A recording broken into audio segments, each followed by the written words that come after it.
You know, it's interesting that Bill Clinton's name apparently is on that list 55 times. You know, Republicans have been kind of wistful for the Clinton years of the last in recent years. This is the president who told us the era of big government was over. He signed welfare reform. He balanced the budget. He signed legislation to crack down on and deport illegal migrants. And you know, now the era of big government is back. We've got the worst border crisis in American history, and so Republicans have kind of looked back and said, why were we so mean to this guy? Why didn't we appreciate him more when we had him? And then something like this comes out, and you realize this is why. He was a cretin.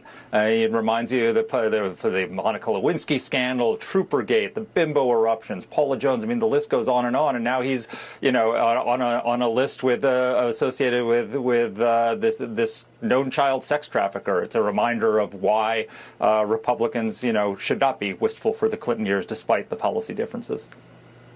Yeah, and obviously there's been a lot of effort on Capitol Hill to get to this list, to get to who's on the list. But as far as legal action or legal liability going forward, there's a real question mark there.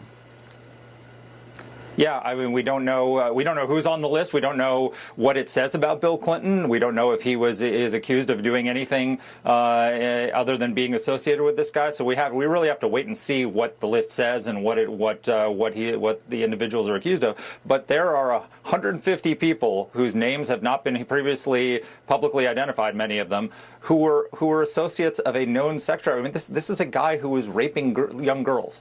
You know, and if we take that seriously as a society, then we've got to hold consequences for these people. And maybe they're not. I don't know if there can be legal consequences, but there certainly should be, you know, social consequences. You know, this whole line. You know, the Democrats lionized Bill Clinton after he left office, after he survived his impeachment. They have feted him at Democratic conventions, and they tried to elect his wife because they wanted a Clinton political machine to give him one more big win.